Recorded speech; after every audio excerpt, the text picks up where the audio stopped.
Okay. All right, we're good here.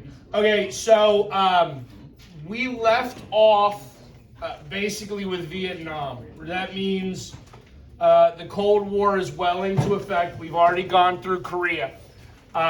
Little quick, because I find Vietnam fascinating. Of all the things in American history, this is one of the more fascinating concepts to me. So I want to make sure that first I put this into sort of context for you, so you have an idea of what sort of the general impact of Vietnam as it pertains to the United States. So we need to cover some real brief, quick Vietnamese history real quick. That at one point in time or another, right, Vietnam was basically colonized by the Chinese, and then the French, and then the Japanese, and then the French, and then theoretically the Americans. And so Vietnam is fighting for its independence really for about 100 years, right? So this long, it's part of what we call French Indochina, right? Which is this like peninsula area here. Okay, it's just the east coast of that peninsula, although Laos and Cambodia are part of that as well.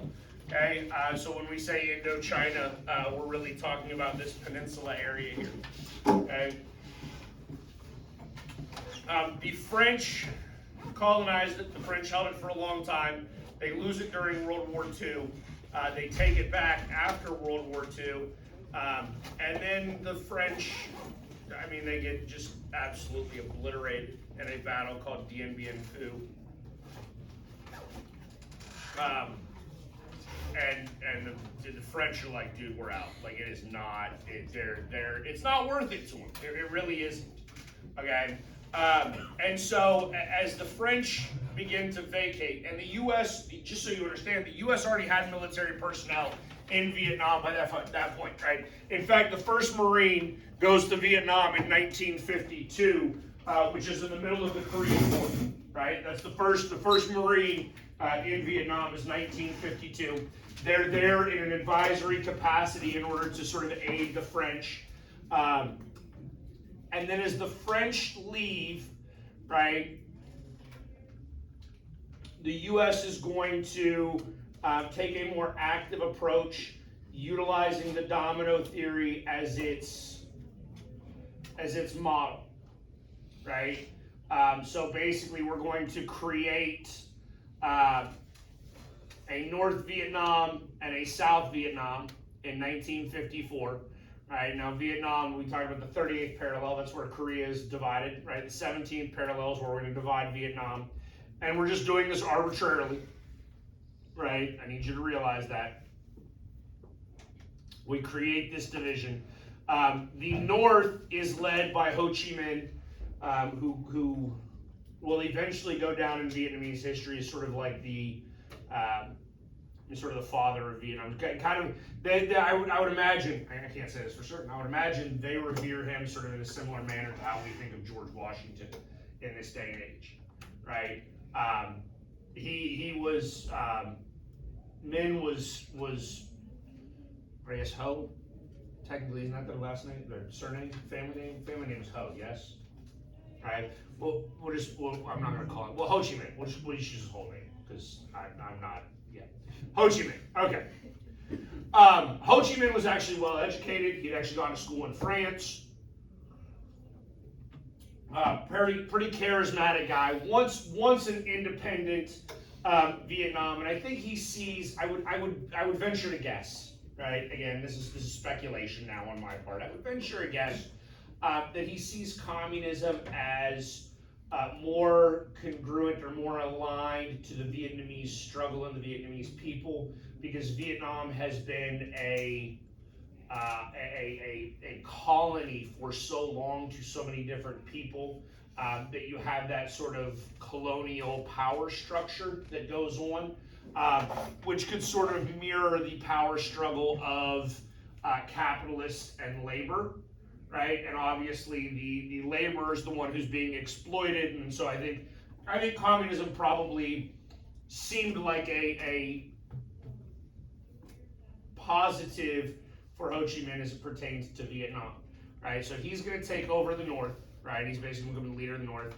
And Ngo Dinh Diem, right, is, I think I told you, basically the guy that the U.S. is like, hey, you are now the president of South Vietnam, right?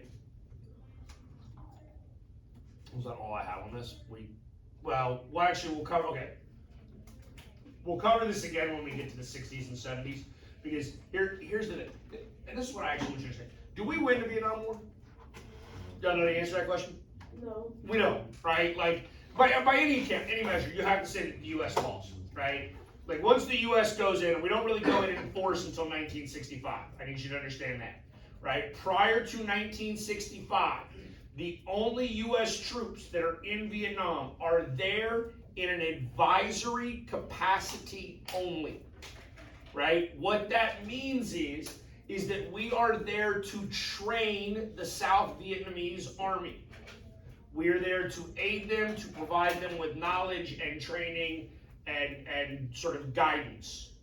We are not there to fight alongside them until 1965.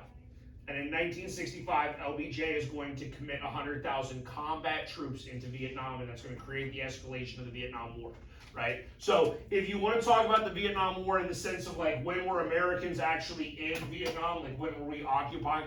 I mean, we'll call it occupying because we didn't. We failed miserably at that, right? But when were American troops in Vietnam? And the answer is from 1952 to 1975. Right, so you're looking at a 20-plus year period of time, right? When was the actual war going on? Right, the actual war is 1965 until really probably 1973, in which we have lost, and then I believe it's 75 is when South Vietnam is completely overrun by the North Vietnamese. And Saigon falls, and the U.S. Embassy in South Vietnam falls, and it's actually quite the ordeal, right? Because now we have television crews everywhere. In fact, Vietnam is fascinating because it's really the first televised war in the history of the world, right? Or at least in American history. I don't know that I can say the history of the world because I'm not a world historian, right? But it's the first televised war in American history, which is going to create some significant issues with Vietnam. Right? Now, when you look at actually, let me ask this question. How do we know if we're winning a war? You get shot back there. What? Nobody shoots you. Then you're not at war. If nobody's shooting at you, you're not at war. What? So, like, it's just a casualty count? Like, if we kill more of them than they kill of us, we're winning? Oh, land. So you have to gain territory in order to be winning a war. Okay, if you're not losing territory, is it a stalemate then? Yes? Are we going to use that? Are you all right with that definition? I mean, I'm okay. I'm okay with operating on that. Like to win a war, you have to acquire territory, and losing a war, you lose territory. And if take the War of 1812, for example, right? If we fight a whole war and at the end of it, everybody just shakes hands and we're like, we're good where we were? Okay, then that's pointless and it was a stalemate. Yeah? Okay. We want to go with that definition? Fine. And let's actually ask the question this way. At what point in time, then, we're going to use Maddie's definition. I'm totally fine with that. At what point in time did the United States begin to lose the Vietnam War?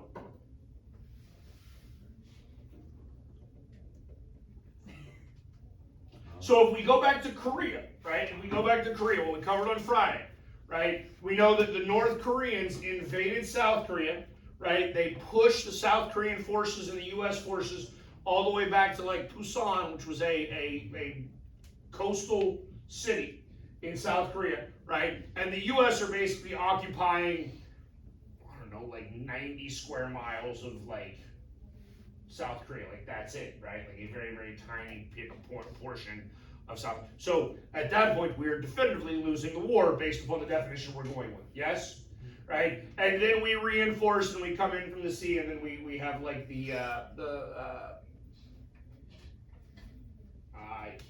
Incheon, the amphibious landing in Incheon, right, where we kind of swing around and land close to that demilitarized zone, and we push the North Koreans all the way back, and then we actually we invade North Korea and we push them almost all the way back to the Chinese border. Yes? Okay, so at that point we're now definitively winning the war. And then we have a peace agreement that's like everybody just go back to the way it was. Whatever. Right? Do we understand Korea then? And when did we start losing the Vietnam War? We lost territory. See, here's what makes Vietnam. But when did we start losing territory? And that's ultimately the question, because this is what makes Vietnam so complex, right? There's really not a clear definition, because I don't know. I mean, on some level, I don't know that we ever had territory. Period. Right? I mean, in fact, during the Vietnam War, the United States, you'll understand, because it's a huge part of popular culture. Yes. Right, like we were in this massive war, like 58,000 service members died. Right, you have 58,000 casualties, U.S. casualties in this war. Right? Did we ever invade North Vietnam?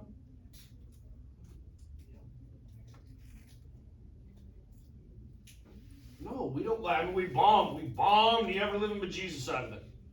Right, like we absolutely do that. Okay. Especially once Nixon takes over. Dude, Nixon, that man had Operation Rolling Thunder.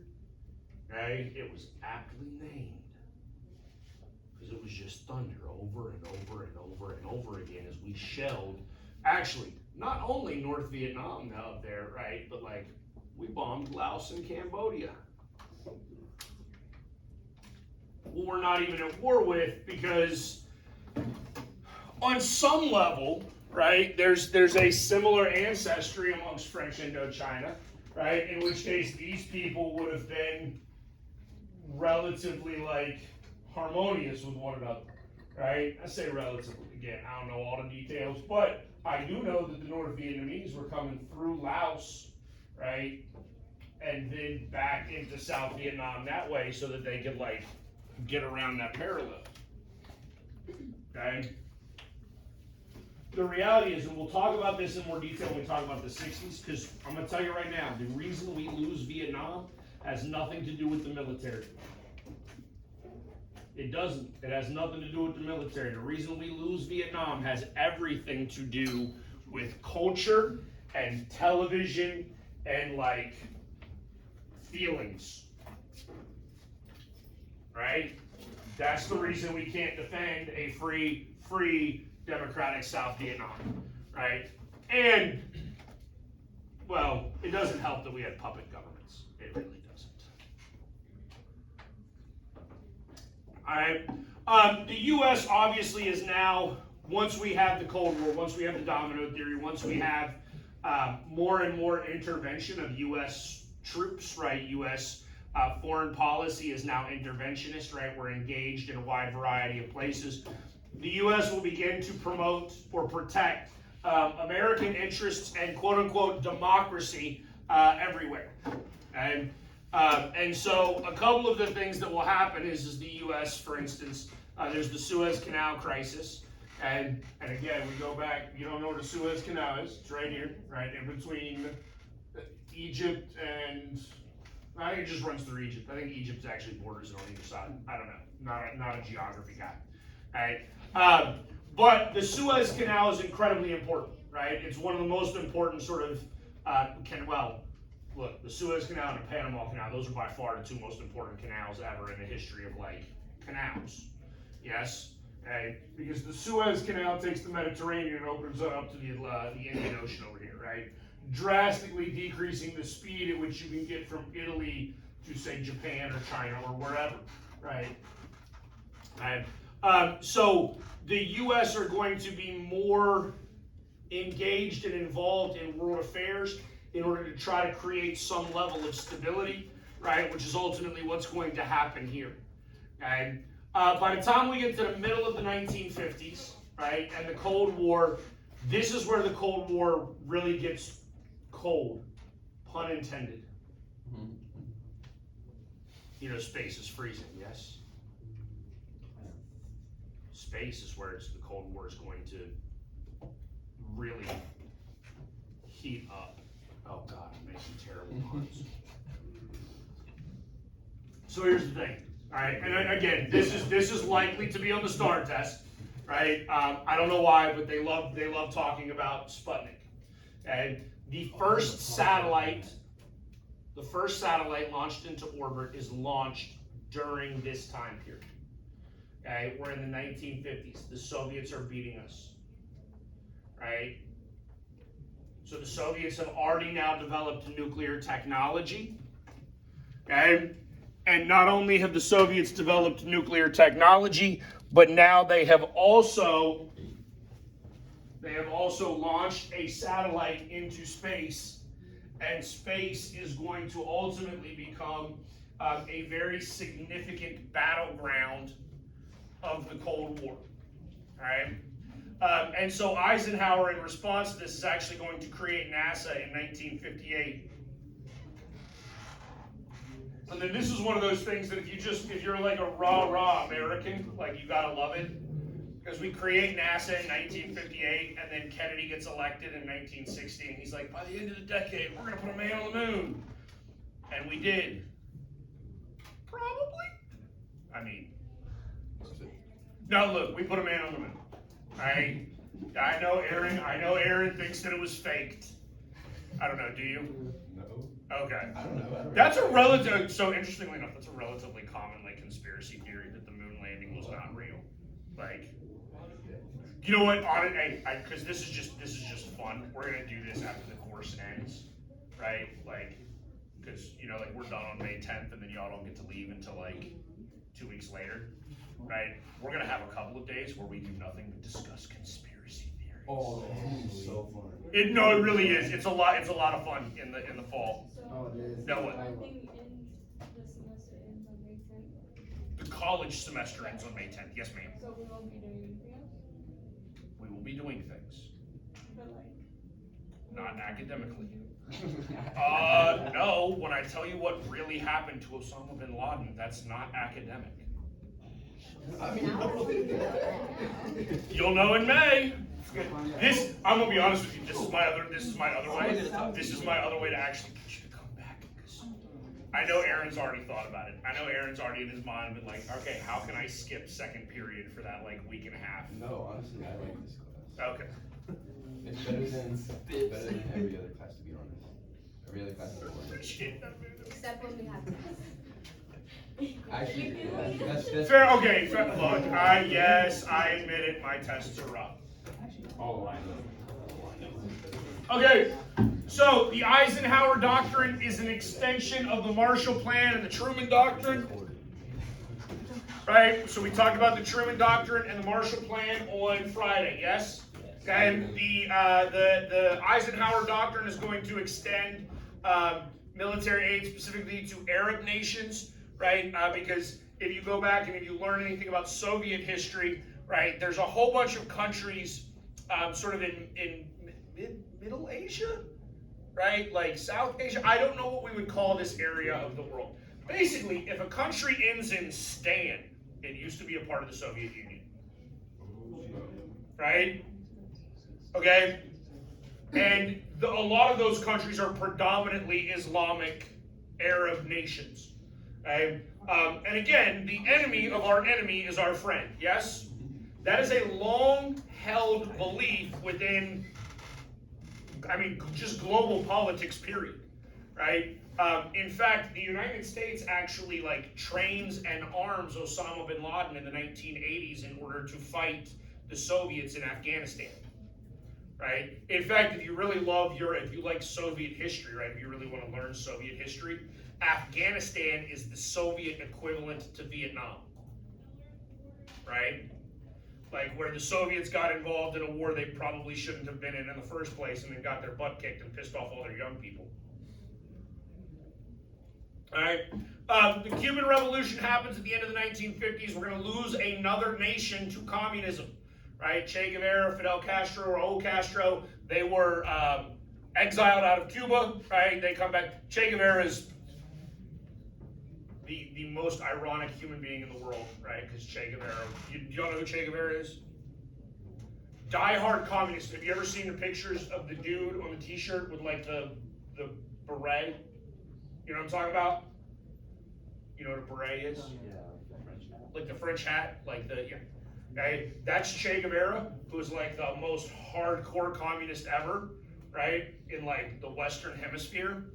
And now people profit off of his image. Capitalism at its best, baby. No, seriously, that's wildly comical to me. Right? Yes. Yeah, like you can find him on all kinds of t-shirts, which again is wildly comical to me. But so basically, the Castros and that dude are going to go and invade Cuba, and they are successful. And Cuba has a communist revolution. They overthrow the Cuban government, and then Nixon takes over. And Kennedy. Ooh, losing my mind. Kennedy takes over, and Kennedy is going to engage in a not-so-secret plan, right, to actually, like, train a whole bunch of Cubans that were then exiled as a result of Castro taking over, right, and then with the aid of the United States military, they're going to, like, rush Cuba back and try to retake Cuba, okay? And this is called the Bay of Pigs invasion, which is just an absolute failure for democracy in America, right? In fact, if you ever go to Cuba now, and you could actually start traveling to Cuba again because we've eased relationships with Cuba now, right? I forget, I'm drawing a blank now on the name of the bay where they tried to land, but there's like a plaque. I don't know, it's like 150 feet inland. It's not very far inland, right? And the plaque is like, they got this far, right? And it's just mocking the invasion force that tried to go in because they really didn't, like they barely got onto Cuban soil and then got their butts kicked and had to go back and like turn around and flee. Right, now, what happens though is as Cuba falls, right, obviously Cuba is communist and we tried to overthrow the communist regime within Cuba and that didn't work, and so Cuba's going to look for some help, yes? And where are they going to look? Moscow, right? The enemy of my enemy is my friend. Okay? In which case, Cuba is going to end up aiding the Soviet Union. The Soviet Union is going to end up aiding Cuba in order to try to ensure that Cuba can remain a communist nation. And you should understand that as the communist revolution occurs in Cuba, it is very detrimental to the United States and to U.S. business interests. Cuba had been, for a long time, Cuba had been sort of the playground of the wealthy of Florida, right? There were all kinds of American businesses in Cuba in the 1950s because it was a great travel place. Like if you've ever seen photos of Cuba, right? I mean, the Caribbean is gorgeous anyways, right? And Cuba is literally 90 miles off the coast of Florida, right? Like it's incredibly close. So it would have been very, very easy for Floridians to travel down to Cuba and vacation there, right?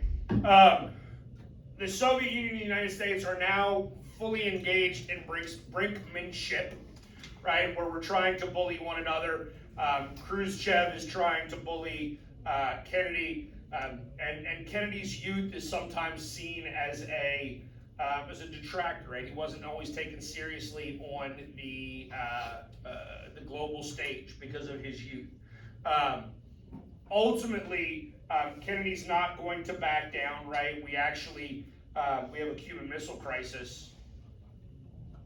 Here we go, right? Cuban Missile Crisis, where the Soviets are going to try to send missiles to Cuba, right? And we respond by quarantining Cuba, right? Basically, like surrounding it, right? We have a siege, essentially, right? A naval blockade, and the Russian ships, the Soviet ships are sailing toward Cuba. The American vessels are there. The American vessels have been told that if any Cuban vessel any Soviet vessel tries to break the line, fire upon them, right? The reality is if we fired upon them, they would have fired back. We would have escalated into probably a nuclear conflict. Okay? But all of this is a result of the arms race, right? We have the creation of all sorts of nuclear weapons. Just to understand this, the part of the problem here, part of the reason that Cuba wants, the Soviet Union wants missiles in Cuba, right, is because Cuba's right there, very, very close to the United States, and the U.S. has missiles in Turkey, right here, very close to Moscow. And the closer you are to your target, right, obviously the less time your enemy has to mount defenses and try to take out those weapons while they're still airborne, right? Okay. We do have the race to the moon. Again, I already told you that. Yuri Gagarin becomes the first person in orbit, right? Kennedy says we're going to get a man on the moon first. We do get a man on the moon first, right? And we go back to Vietnam. JFK is going to actually not, he really doesn't try to escalate. In fact, again, if you want to get into conspiracy theories, there's a whole bunch of people that believe JFK was assassinated solely because he would not kowtow to the military-industrial complex and actually increase conflict in South Vietnam, right? That he would not send more troops. I don't buy that, right? But we do learn. I told you a minute ago, right? We had No Dinh Diem, right? And he becomes more and more authoritarian. We gave that dude power, and he got power drunk real fast. And essentially becomes an authoritarian, and the U.S. is not okay with that, and so we have to take him out, right? Yeah, literally by 63, Diem's too corrupt. CIA seizes control of South Vietnam, and Diem is killed. We killed our own dude. Okay. Then eventually we have the escalation in Vietnam. So Kennedy's assassinated in 63. And LBJ takes over. We have the Gulf of Tonkin incident, which we now know is propaganda. It's utter BS. But it's utilized in order to generate support for a larger invasion of Vietnam, right? We claim that North Vietnamese ships fired upon an American ship. Doesn't really happen. But it's going to generate enough support initially for the war that we can go there. By 1968, I mean, honestly, by 68, dude, the U.S., like, if we were to use who's winning the war in terms of, like, death tolls, oh, God, we annihilated them. We killed way more Vietnamese people than they killed of us. Like, it's not close, okay? The problem is, well, twofold, right? One, the war is televised, which means casualties are now, like, more visible. And therefore harder for the American people to swallow, right? And then you have the Tet Offensive, and Tet is basically the Vietnamese New Year. I don't know if is it a lunar New Year? Yeah. It's lunar, so it changes. It's not like based on our calendar. Yeah. Okay. So in 1968, it was in January, right? I know that. I know the Tet Offensive was in January. It's a major holiday in Vietnam, and usually during major holidays, there's like a lull in fighting, right? Like if you go back to World War II, go back to World War I, right? I think we covered this with World War I in like the no man's land. Like at Christmas time, dude, everybody put their guns down and everybody just wandered into no man's land and sang Christmas carols with one another, and we're like, all right, I'll kill you next week. All right, good. Like we don't do that. But the Vietnamese launch an offensive during Tet. Right? And it becomes demoralizing to Americans, despite the fact that, again, we kill way more Vietnamese during the Tet Offensive than they kill of us.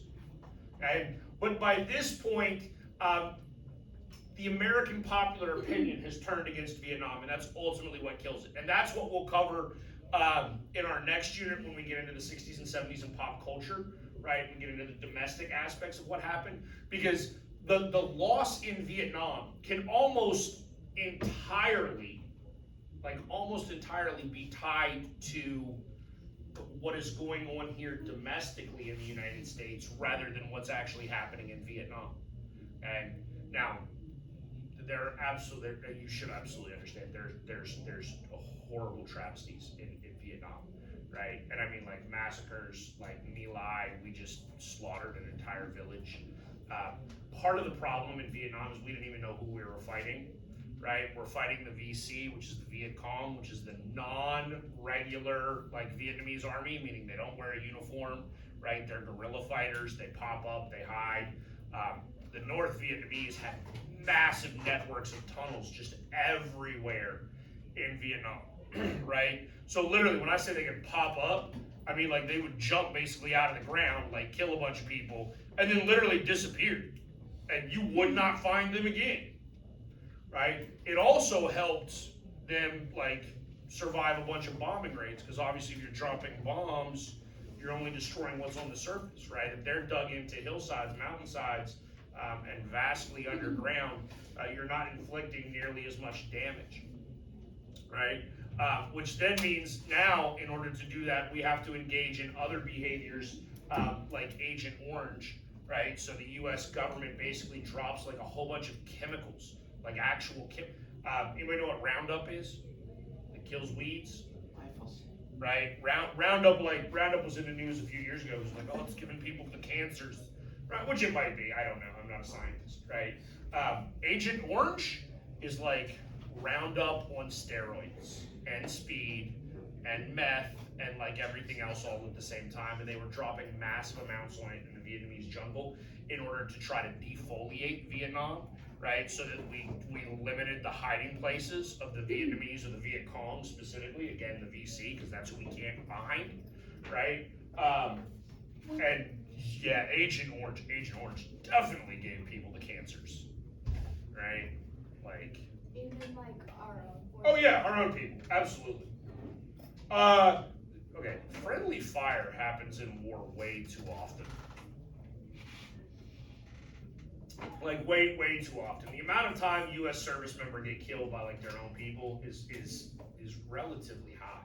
That wasn't against like not using chemicals in war. Okay, so that's an excellent question, right? Is that like a Geneva Code violation in terms of like chemical warfare? But the thing is it wasn't warfare, right? Because we weren't trying to kill people with the chemicals, we were trying to kill plants, right? And we didn't know at the time. Honestly, I would actually give the U.S. government the benefit of the doubt. I don't think they knew that it would cause cancer, right? I don't think that they knew that Agent Orange would by the 1980s result in a whole bunch of people being like sterile and dying of cancer and stuff like that. I don't think they knew that. I don't think the data was there. I don't think the research had been done, right? They were just trying to destroy the foliage, which technically wouldn't be a war crime, right? I mean, burning the countryside it's not a war crime, right? Because war crimes can only really be inflicted upon people, not upon nature.